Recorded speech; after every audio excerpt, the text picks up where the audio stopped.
Hello hi friends welcome back to my channel. आज आम गाँव में बड़ बापांकर आज चतुर्थ पहरी हम बर्तमान पर आज खरा बेले आम आज कलश सब बुड़ेबू। आज खाइबा इे हूँ अरुआ भात डालमा। कौन आज खाइबा है? हाँ अरुआ भात डालमा खटा। तमें खाई सारे? हाँ कौन खाइल? कौन खाइल? आसुन खाइबू। हाय कर दे, हाय कर दे, हाय कर दे। है हाय कर दे। खाइचु ना खाइनु? खाइनु। बर्तमान पे आम सब खाइबा बसिलु।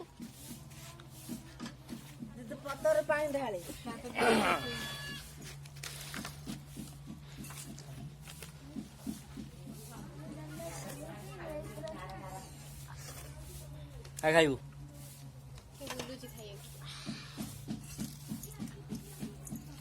अल्प भात भात डालमा आउ कौन खटा बास बढ़िया खाइबा थाउ से। तो फ्रेंड्स बर्तमान पे टुलार दीपुर खाऊँ। टुला मैरेज करनी से कलश बुड़े तार मैरेज हो से बर्तमान पे गाधे पाधे सका अरुआ भात खाई आज टोटाली उपास था। अबिका से अरुआ भात खाऊची आ गेड़ी आ किसी कह तुम केमती कौन कलश बुड़ेब? मु बुड़े हाँ मोर पुओ हम बर्तमान पे। आउ तू कह कौन कलश कौ पहरी हम? चतुर्थ ना अष्टम पहरी? चतुर्थ पहरी कि प्रहर चतुर्थ बर्तमान पे आमर गेड़ी कहते चतुर्थ पहरी हम। तो फ्रेंड्स आम राति की देखा कलश बुड़ा केमती कौन हम कार्यक्रम रही बर्तमान पे।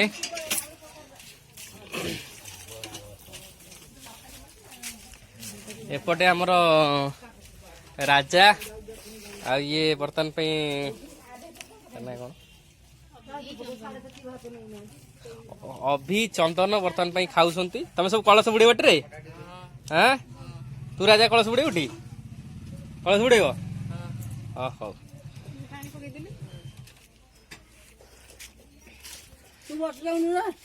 भाई आसे पहुंच गला।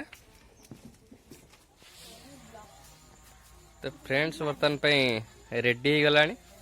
केतलू रना स्टार्ट हम? आ तो 2 घंटा 3 घंटा लगे नहीं? 6टा हम 6टार बर्तमान पे स्टार्ट हम। बर्तमान पे हो गला 5:30 पाखापाखि 5टा 5:30 हो गला। हाँ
फ्रेंड्स बर्तमान कलश बुड़िया कार्यक्रम चली कलश बुड़िया कार्यक्रम शेष हम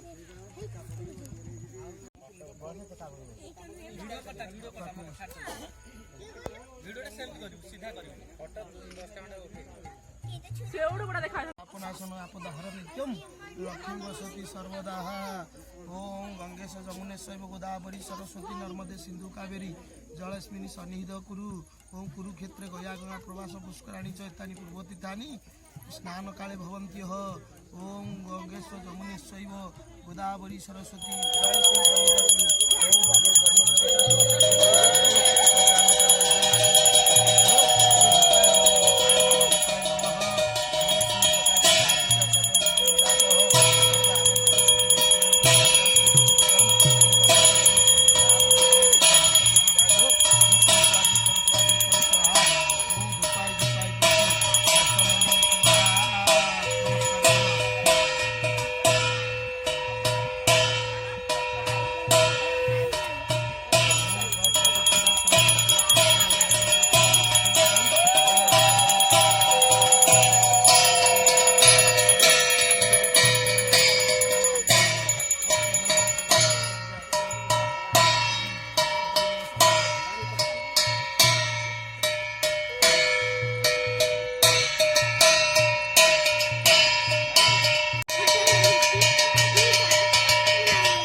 पूर्व को मुह कर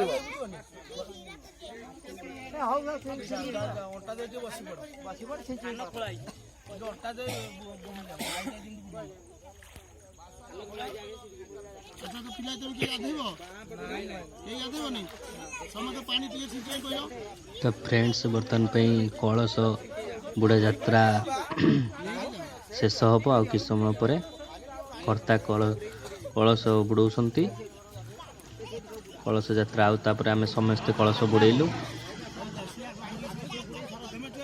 कलश बुड़ा शेष होला आम समस्ते जीवु बर्तमान आम कहीं गाधेलुनि एका कर्ता गाधेले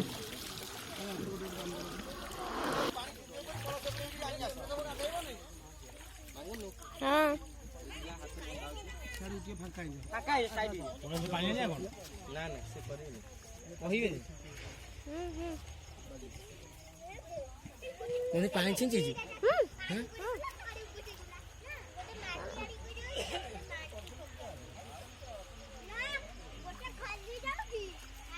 आग बांध बाहगत हम भविष्य आग जानी पहले मौसा जानी पहले सेपट दे से मौसा सेपट नहीं से जे कहला से हां ठीक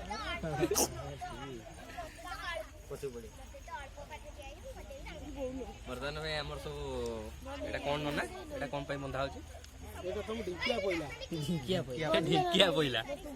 ढिकिया पड़ी सार चले राजी तने ओजा बस्टम हला बर्तमान पे हमें वैष्णव हो गले हम काली जाए बस्टम ताहा पर जहा करू था कर मु बोली पारुनी काली बस्टम हो तने रोड के साइड जैसे बांध दे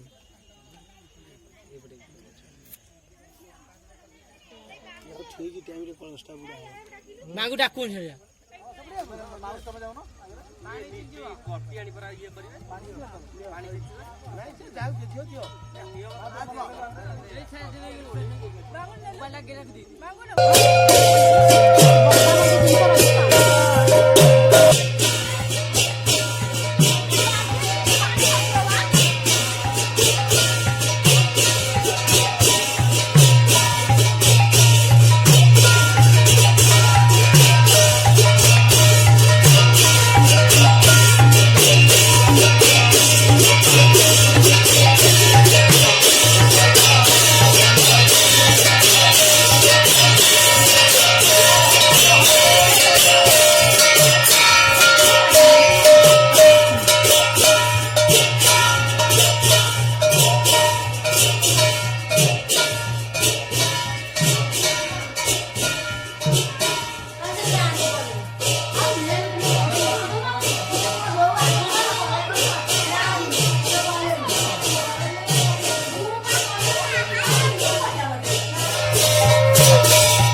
तो फ्रेंड्स आज कलश यात्रा सर जाइए आपण मान सहित देखा हम आउ गोटे भिडियो रे तो आज एति रही जय जगन्नाथ।